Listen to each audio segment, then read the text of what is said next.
Hey, what's going on, entrepreneurs? Robbie Cornelius. Ooh, look at that sun shining right there. So in this video, I want to talk about the mindset shift that led to my success. The number one thing that led to my success is that I had to realize that I was my own problem. Before then, I was blaming everybody else for my shortcomings. And I quickly realized that if I'm gonna be blaming everybody else for my shortcomings and blaming everybody for the reason why things are not working out, I realized that I was essentially giving those people control over the quality of my life experience. So I had to shift that. And by shifting that, I mean, I had to own my life. That means own my thoughts, own my emotions, own my actions, and ultimately take ownership of the results that I was getting, because up until that point I was blaming everybody else. So that means I had to learn how to think in a certain way. In this order, here are the things that shifted my mindset and helped me attract success. Number one,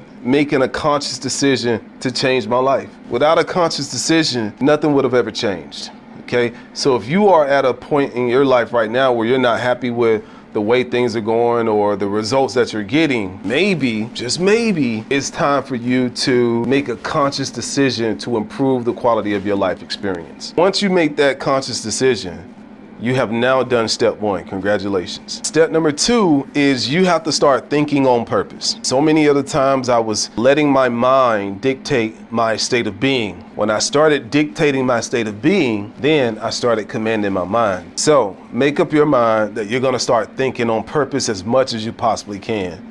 Instead of walking around on autopilot, start thinking on purpose. Instead of drifting through life, start thinking on purpose, telling your brain what you want it to think instead of the other way around. What that looked like for me is I had to learn how to meditate. Step number three, I learned how to meditate, learn how to quiet my mind.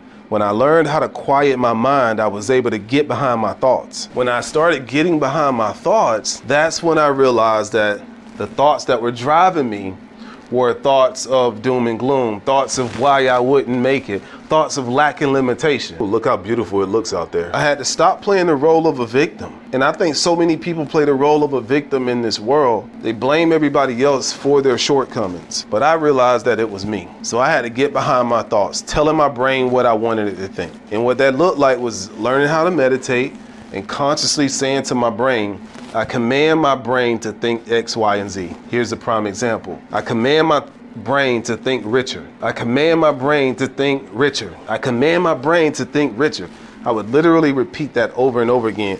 In fact, I still do it today. Commanding your brain. You gotta command your brain. If you don't command your brain, nothing's gonna change. Tell your brain what to think instead of your brain making you think what it wants you to think. If you're not in control of your brain is in control of you. So I wake up in the morning and I tell my brain, today we choose greatness. Today we choose positivity. Today we choose to live in power. Today we choose to be inspired. Today we choose to take action. Today we choose to get richer. Every single day, over and over and over and over and over and over and over again. Every single day, non-stop.